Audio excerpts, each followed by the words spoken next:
Hello नमस्कार दोस्तों, स्वागत है आप सभी का हमारे चैनल पे। और बिहार शिक्षक भर्ती फेज 2 की जो सप्लीमेंट्री रिजल्ट है उसको लेकर के कुछ महत्वपूर्ण सूचनाएं मेरे पास है जो आप लोगों के साथ साझा करना चाहती हूँ। और बहुत सारे प्रश्न हैं सप्लीमेंट्री रिजल्ट को लेकर के आप लोगों के, मैं उनको लेकर के आई हूँ जो आप ही के द्वारा पूछे गए प्रश्न है, क्योंकि सभी का पर्सनली जवाब देना थोड़ा मुश्किल होता है। तो इन कई सारे प्रश्नों को शामिल करूंगी और बहुत कुछ महत्वपूर्ण सूचनाएं हैं जो आप लोगों के लिए काफी महत्वपूर्ण हो सकती हैं। इसमें क्या चीजें हैं, देखिए बहुत सारे प्रश्न आ रहे हैं। उनमें क्या है, क्या सभी विषयों में आएगा पूरक रिजल्ट, मतलब बच्चों का ये पूछना है कि क्या सभी विषयों को लेकर के सप्लीमेंट्री रिजल्ट जारी किया जाएगा, कितने नंबर पर हो सकता है रिजल्ट, मतलब किसके 1 नंबर पे, 2 नंबर, मतलब जिसका 1 नंबर से रह गया है 2 नंबर से या 3 नंबर से, क्या उनका हो सकता है या कहां तक हो सकता है। ये भी बच्चों के बहुत सारे प्रश्न है। कितनी सीटों पर पूरक रिजल्ट आएगा, सबसे बड़ा प्रश्न यही है, क्योंकि जितनी अधिक सीटें आएंगी उतने ही बच्चों को मौका मिलेगा इसमें। और आना भी चाहिए, क्योंकि कुछ बच्चे ऐसे हैं जो 1-2 नंबर से रह गए हैं 3 नंबर से, ठीक है।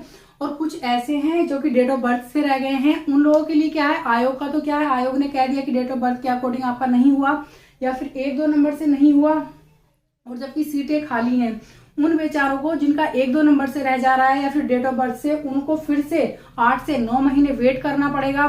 फिर उसके बाद क्या होगा, फॉर्म आएगा, फिर फॉर्म फिलअप करेंगे, पैसा भी खर्च करेंगे, मेहनत भी करेंगे डबल, फिर रिजल्ट आएगा। हो सकता है कोई अगर किसी के साथ प्रॉब्लम आ जाए तो हो सकता है कि इतने मार्क्स ना ला पाए, तो उनका अगर इसी में आ जाए सप्लीमेंट्री रिजल्ट में, तो इससे बेटर कुछ हो नहीं सकता, बेस्ट नहीं हो सकता इससे कुछ। तो इसलिए आना चाहिए और ज्यादा सीटों पे आना चाहिए। और किस वजह से अधिक सीटों पर आना चाहिए रिजल्ट, ये सभी चीजों को, सभी प्रश्नों को सम्मिलित करेंगे।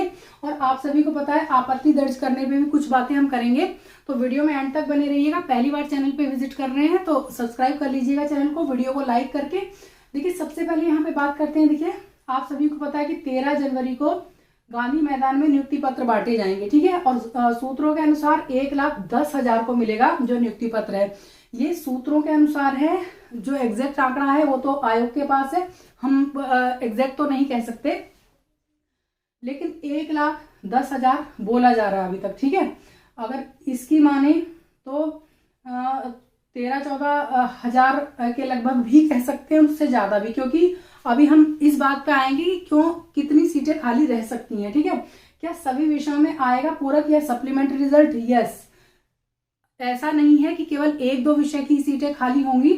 मान लिया किसी का अगर 2-3 जगह हो गया है, वो किसी भी विषय का हो सकता है, तो सभी विषयों में पूरक रिजल्ट आने की पूरी संभावना है, सभी विषयों में जारी होंगे, जो भी सीटें होंगी सब पे, है ना। कितने नंबर पर हो सकता है रिजल्ट, देखिए रिजल्ट की बात ऐसी है, 1, 2 और 3 नंबर वाले तो एक तरह से 99% श्योर समझे, अगर ये पूरी सीटों पर दे देते हैं जो बची हुई सीटें हैं, तो उनका तो होना ही होना है जरूर। लेकिन कहीं कहीं जैसे मान लिया ज्यादा सीटें खाली रह गई हैं, जैसे कि मल्टीपल रिजल्ट हैं या फिर कुछ फर्जी अभ्यर्थी पकड़े जा रहे हैं, तो उस पे हो सकता है कि, या फिर उस विषय, जैसे कोई विषय है पर्टिकुलर, उसको लेकर के योग्य अभ्यर्थी नहीं मिले, तो उनपे 5 नंबर तक वालों का भी हो सकता है, ठीक है।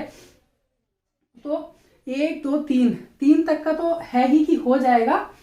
और देखिए, और बच्चे पूछ रहे हैं कितनी सीटों पर रिजल्ट आएगा, जो पूरक रिजल्ट है या सप्लीमेंट्री रिजल्ट कितनी सीटों पर आएगा। सबसे बिग क्वेश्चन यही है कि कितनी सीटों पर ये देंगे। सीटें तो काफी बची रहेगी आंकड़ों के अनुसार, हम अभी आएंगे उस बात पे भी, किस वजह से अधिक सीटों पर आना चाहिए रिजल्ट, ठीक है, सप्लीमेंट्री रिजल्ट। इसकी अभी 1 मिनट बात करेंगे हम। पहले हम इस पे बात कर ली, जो आपत्ति दर्ज कराने वाली बात है। 13 जनवरी तक आपको अपनी आपत्ति दर्ज करानी है। किन लोगों को, जिनका रिजल्ट नहीं हुआ है और किन्हीं कारणों से रह गया है। कारण क्या हो सकते हैं, जैसे कि आपको अगर रिजर्वेशन का लाभ नहीं मिला है और आप उस कैटेगरी में आते हैं, तो आप विद प्रूफ, अगर आप बिल्कुल सही हैं और आपके डॉक्यूमेंट सही हैं, तो आप आपत्ति दर्ज करा सकते हैं आयोग पे। आयोग के यहाँ पे जिस वेबसाइट पे भी आपको जाना है, आपको बताई गई है वेबसाइट, है ना, उस पे आप अपनी आपत्ति दर्ज करा सकते हैं, लेकिन प्रूफ के साथ आपको करानी है, ठीक है। प्रूफ आपका सही होना चाहिए। और अगर आप अपने आप में सही हैं तो आप लोगों को आपत्ति जरूर दर्ज करानी चाहिए, क्योंकि अगर आप अपने आप को प्रूफ नहीं करेंगे तो कोई और करने नहीं आएगा। उसमें एक तो रिजर्वेशन हो सकता है, या फिर हो सकता है कि आयोग को कुछ चीजें गलत लगी हो लेकिन वो वास्तव में सही है, तो आप उसको एफिडेविट के साथ वहां पे प्रूफ लगा सकते हैं, as a proof affidavit use कर सकते हैं कि ये चीज ऐसे नहीं ऐसे थी, तो इसमें मतलब कुछ गलतियों की वजह से ऐसा हो गया है, तो आप वहां पर भी प्रूफ लगा सकते हैं, ठीक है। तो यहाँ पे अगर आपको जैसे कट ऑफ में है, अधिक नंबर होने पर भी किसी का रिजल्ट नहीं हुआ और कारण आप लोगों को पता नहीं है, तो आप उसमें भी आप आपत्ति उठा सकते हैं। अगर आपके सभी डॉक्यूमेंट सही हैं, आप अगर फर्जी नहीं है, तो आपको डरने की जरूरत नहीं है, तो आपको आपत्ति जरूर दर्ज करानी चाहिए। क्योंकि मुझे एक चीज का पता है कि हारा वही जो लड़ा नहीं। अगर आपको लगता है कि आप गलत नहीं है और आपका रिजल्ट नहीं हुआ है और आपके मार्क्स अच्छे हैं, मतलब आप मेरिट लिस्ट में आ रहे हैं, तो आपको आपत्ति जरूर दर्ज करानी चाहिए, ठीक है। और अब आते हैं बात इस पे कितनी सीटों पर आएगा या फिर किस वजह से अधिक सीटों पर आना चाहिए। मान लिया, देखिए जैसे ये है 1 से 5 और 6 से 8 में, जिसने इसमें फॉर्म भरा है 1 से 5 में और उसने 6 से 8 में भरा है, अगर दोनों में हो गया है तो ऑब्वियसली यहाँ पे आएगा। यहाँ पे तो केवल एक सीट खाली होगी उस कैंडिडेट की वजह से। और कुछ लोगों ने इन तीनों में भरा है अगर, और तीनों में ही हो गया है, तो वो ऑब्वियसली यहाँ पे आएगा, ठीक है, यहाँ पे आएगा। तो ये 2 सीटें खाली रह गई, ठीक है।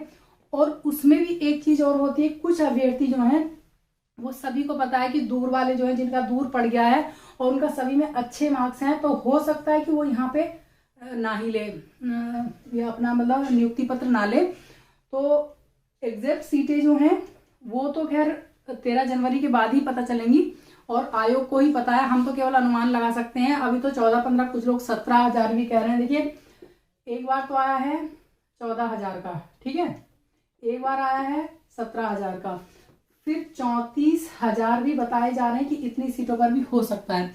लेकिन आप कितनी भी सीटों पर दे, लेकिन जो बची हुई हैं और योग्य अभ्यर्थी अगर हैं, 1-2 नंबर से रह गया तो जरूर देना चाहिए रिजल्ट, क्योंकि उन बच्चों को बहुत प्रॉब्लम होगी आगे चल के।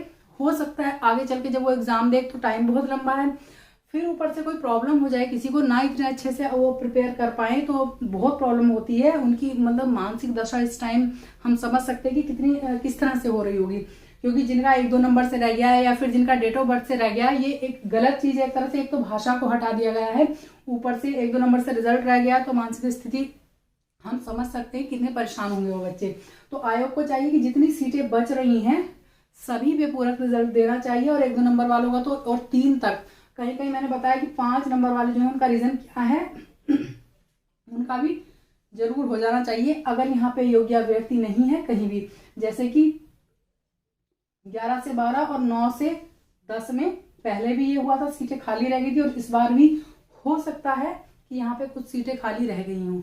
तो पूरक रिजल्ट जो है अभी कुछ नहीं कह सकते कि 14,000 पे है, 17,000 पे है, 34,000 पे है, लेकिन हाँ 14+ पे तो आना ही चाहिए। लेकिन TRE 1 में हम देख चुके हैं कि कितनी सीटों पे इन्होंने दिया था पूरक रिजल्ट, उसको देख करके थोड़ा सा ये डाउट है कि कितनी भी ये देंगे, पर 14,000+ पे तो देना चाहिए, ये कम नहीं होता है। तो आप लोग आपत्ति जरूर दर्ज कराएं। और एक चीज और है, जिन लोगों का 5+ यानी कि 5 या इससे अधिक नंबर से रह रहा है, वो बिल्कुल भी डिले ना करें, वो अपनी TRE 3 की तैयारी करें, क्योंकि उसमें भी अच्छी खासी सीटें आने वाली हैं। और अगर आप अभी से तैयारी करेंगे तो आपका सिलेक्शन जरूर हो जाएगा, क्योंकि सिलेक्शन लेने के लिए निरंतर आपको तैयारी करना जरूरी है। उसमें तो आपको वेट करना ही नहीं चाहिए। जिन लोगों का इससे ज्यादा नंबर से रह गया है, भले ही आपका हो जाए, वो एक बाय चांस है, लेकिन इनके मतलब 5+ से ज्यादा इसके मार्क्स कम है, उनका होना मुश्किल है। तो उन लोगों को अपनी आगे की तैयारी कर देनी चाहिए। कोई चिकनी चुपड़ी बातें करके मुझे कुछ मिलेगा नहीं, मैं कह दूं कि आपका हो जाएगा, तो पॉसिबिलिटी यही है कि जो 5+ वाले हैं उनका तो 99% ना ही है, तो आप अपनी तैयारी आगे से करें। और एक चीज और है, NCERT, बहुत टाइम है आप लोगों के पास, आप NCERT से पूरी तैयारी अभी शुरू कर सकते हैं। अगर आपका बेस भी नहीं बना हुआ तो पूरा बेस बना सकते हैं। अगर आप तैयारी करना चाहते हैं तो कमेंट बॉक्स में कमेंट एक छोड़ दीजिएगा, मैं आपको बता दूं कि आप लोगों को NCERT किस तरह से तैयार करनी है। आप लोगों ने भी जो क्वेश्चन पेपर था उसका स्टैंडर्ड देखा है, लेवल देखा है, तो उसी तरह से प्रश्न आएंगे। अब आप 1 लाइनर क्वेश्चन इस तरह से नहीं लिख सकते कि विश्व में पहला क्या है, विश्व में आखिरी क्या है, वो पहली कौन थी और आखिरी कौन था। इस तरह के प्रश्न आजकल नहीं पूछे जा रहे हैं, थोड़ा सा बौद्धिक लेवल अपना बढ़ा करके तब प्रश्न पूछे जा रहे हैं। तो आप लोगों को अगर NCERT पढ़नी है तो उसकी तैयारी मैं अपने चैनल पे करा दूंगी। वैसे जो मेरे चैनल से जुड़े हैं उनको पता होगा कि मेरा जो सब्जेक्ट है वो इंग्लिश है, और SST इंग्लिश और SST की तैयारी मैं करा सकती हूँ अगर आप लोग कहेंगे, संख्या अगर ज्यादा होगी तो, और GS ये तीनों चीजें मैं अगर वैसे मेरे पास टाइम हो तो तीनों चीजें बहुत अच्छे से करा सकती हूँ। लेकिन कितने बच्चे टीआरई 3 की तैयारी कर रहे हैं ये आप लोग कमेंट करके जरूर बताइएगा। और एक चीज ये ध्यान रखिएगा कि जो इस कैटेगरी में आ रहे हैं वो किसी चीज का वेट ना करें, अपनी तैयारी शुरू कर दें। अभी से सबको पता चल गया है कि आप लोगों का एग्जाम पैटर्न क्या है, सिलेबस क्या है, सब चीजें आप लोगों के पास हैं और आप लोगों को क्या पढ़ना है, कहाँ से पढ़ना है। और हाँ, करंट अफेयर्स जो है उस पर बहुत अच्छी सी नजर रखनी है, क्योंकि अच्छे खासे 10 से 12 प्रश्न इस बार आए हैं सभी पेपर्स में। तो आप करंट अफेयर्स पे नजर रखिएगा। और करंट अफेयर्स भी किस तरह से पढ़ना है ये भी मैं अपनी नेक्स्ट वीडियो में लेकर के आऊंगी कि हर तरह से मतलब 4 डायमेंशन में आपको तैयारी करनी है आपने करंट अफेयर्स की भी और जो एनसीईआरटी बुक्स हैं उनकी भी। अब ये नहीं कि आप केवल 1 लाइनर प्रश्न पढ़ेंगे और आपका हो जाएगा। तो इस वीडियो में इतनी ही सूचना थी। मैं बटरिंग बातें नहीं करूंगी कि आप लोग तैयारी ना करें आपका हो जाएगा, ऐसा बिल्कुल नहीं कहूंगी। जिनका जो कि 5+ से ज्यादा नंबर से रह गए हैं, ठीक है। तो अपनी तैयारी करते रहिए, खुश रहिए, पॉजिटिव रहिए और निरंतर तैयारी करते रहिए। अब नहीं है तो नेक्स्ट में आपका जरूर हो जाएगा। वीडियो देखने के लिए थैंक यू सो मच।